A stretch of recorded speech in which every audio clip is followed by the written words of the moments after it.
Hello friends, चॅनलमध्ये पुन्हा एकदा तुमचं खूप खूप स्वागत.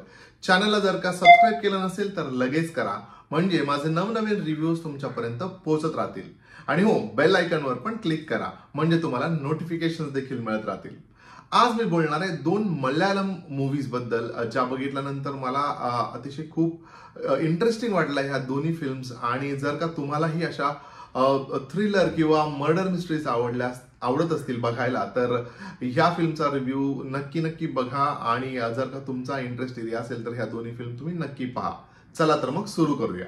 सो फ्रेंड्स, जसं मी सुरुवातीला म्हटलं की मी आज बोलणार आहे दोन अशा चित्रपटांबद्दल जे ऍक्च्युली आहेत मल्याळम मध्ये, पण मी त्यांचं हिंदी डब्ड व्हर्जन पाहिलं आणि मला ते फार दोन्ही फिल्म्स खूप आवडल्या.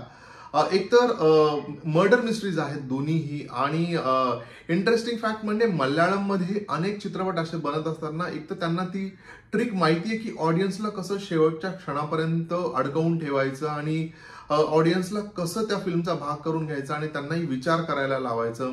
आपण ऑलरेडी दृश्यम सारखी फिल्म पाहिली, जिचे दोन्ही पार्ट्स इतके अशा प्रकारे बनवले गेले होते की आपण सतत विचार करत राहतो त्या स्टोरीबद्दल, त्या पात्रांबद्दल, आता जे घडतंय त्या घटनांबद्दल. आणि ह्या दोन्हीही फिल्म्स ऍक्च्युली तशाच फिल्म्स आहेत, ज्या स्टार्ट टू एंड सुरू झाल्यापासून एकतर प्रत्येक थोड्या वेळानंतर एक नवा ट्विस्ट, एक नवीन सरप्राईज आपल्याला देतात आणि आपण परत एकदा त्या स्टोरीचा भाग बनवू लागतो, त्याबद्दल विचार करू लागतो.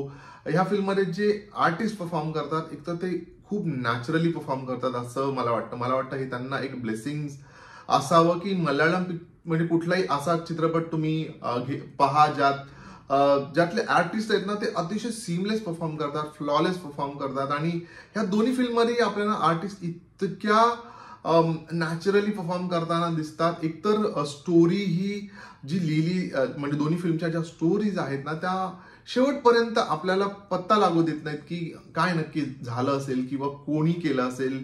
आणि प्रत्येक वेळा आपल्याला गुंतवून ठेवतात. तर मला वाटतं हे खूप अतिशय अप्रिशिएटिंग आहे. शेवटपर्यंत एकदा आपण फिल्मशी जोडलेलो असतो आणि त्या फिल्ममध्ये अडकून राहिल्यानंतर ती एक वेगळी मजा असते. म्हणजे आपण एका वेगळ्या पद्धतीने ती फिल्म एन्जॉय करत असतो, कारण आपणही असं जेव्हा आपण विचार करायला लागतो ना, तेव्हा आपणही त्या फिल्मचा भाग झालेलो असतो. तर मला वाटतं या दोन्ही फिल्मना तुम्ही नक्की जरूर पहा. नॉर्मली मी असे खूप सेगमेंट करतो आणि प्रत्येक ऍस्पेक्ट बद्दल बोलतो, पण मला वाटतं ह्या ओव्हरऑल या दोन्ही फिल्म अतिशय खूप चांगल्या पद्धतीने आहे. त्यामुळे त्याचं सेगमेंटेशन न करता मी एक जेनरिक रिव्ह्यू तुमच्या समोर मांडण्याचा प्रयत्न करतोय. तर तुम्हाला जर का सिरियसली ह्या जॉनरमध्ये इंटरेस्ट असेल, मिस्ट्रीज, मर्डर मिस्ट्रीज, थ्रिलर, अशा गोष्टी म्हणजे अशा टॉपिक असलेल्या फिल्म्स तुम्हाला जर का बघायला आवडत असतील ना फ्रेंड्स, तर डेफिनेटली तुम्ही ह्या दोन्ही फिल्म नक्की एन्जॉय कराल. रेखाचित्रमध्ये तुम्हाला थोडंसं म्हणजे ह्याचा पेस आहे ना, तो थोडासा स्लो वाटू शकतो. आणि त्याचं एकमेव कारण म्हणजे ही काय ओल्ड एरा म्हणजे 80s मधली ही एक स्टोरी आहे आणि तो बॅकड्रॉप घेऊन त्यांनी मला वाटतं थॉटफुली त्यांनी तो पेस स्लो ठेवला असावा. बट त्याने म्हणजे स्टोरीला काही हॅम्पर करत नाही, उलट आपल्यामध्ये ती क्युरिओसिटी अजून टिकून राहते.